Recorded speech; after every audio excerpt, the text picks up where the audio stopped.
what is our primary goal as a Christian. And if you were at the study this morning, that topic came up again. Our primary goal is to make disciples of Jesus Christ. Not to make believers, because only God can make believers. All we're called to do is make disciples, to make students of Jesus. We're called to bring the Word of God to those who have not heard it. We're called to introduce people to Jesus. That is our primary goal. But it first has to begin with ourselves. In following through and making disciples, are we introducing people to an acquaintance, to someone we know in passing, someone we would acknowledge as we walk down the street? Or are we introducing our best friend to him? Our best friend.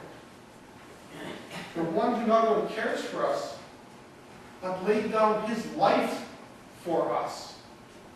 Are we introducing people to that best friend who has the desire and the longing to know everyone as he knows us?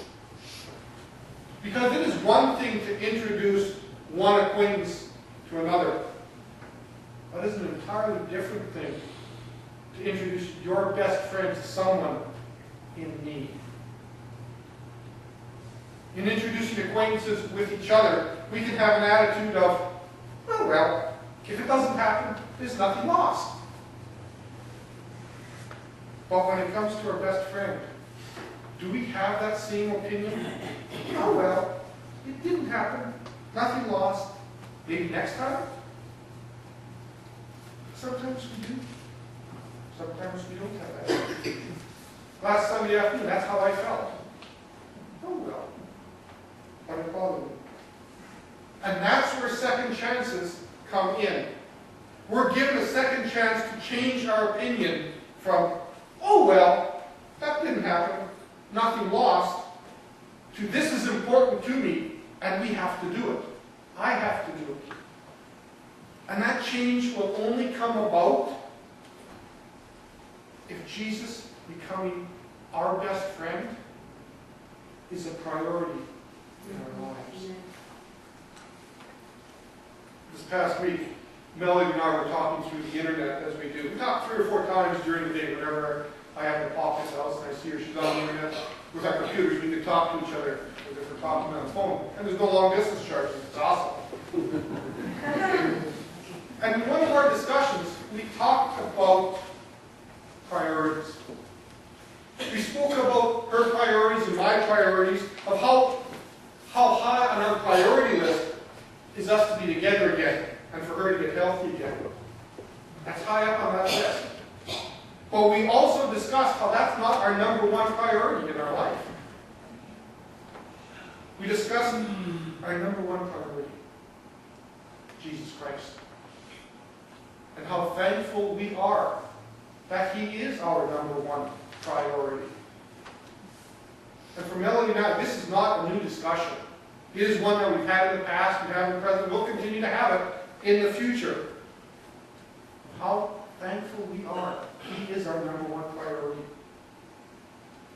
Because there are many times in our lives that if He was not our number one priority, I'm not sure where we would be. It's also a discussion that we'll continue to have regularly. To help us remind each other of the commitment we made to each other and to Him, making Him the number one priority in our lives. And we're also very thankful when our focus moves off that priority, when it moves away from Him, and that happens to each and every one of us. Let's not kid ourselves. It does. It happens to all of us. He is standing right there in the wings of our lives, just waiting to give us another chance. God is willing to give us that second chance to make Him and His Son the number one priority in our lives, and to use our lives to express our gratitude for all that He has done for each one of us. And and He has done an enormous amount for us. He's cared for us when we can't care for ourselves.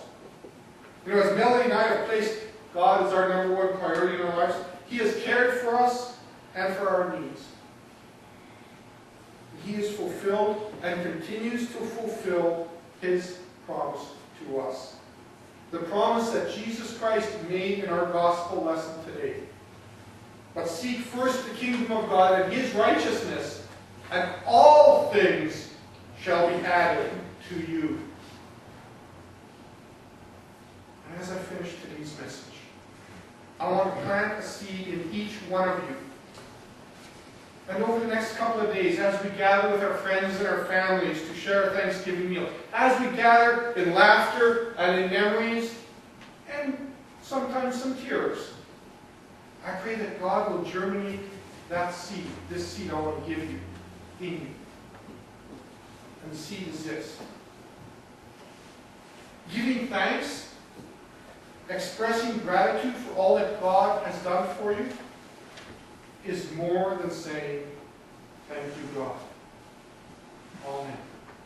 Let us pray. Dear Heavenly Father, You made each one of us a priority in Your being.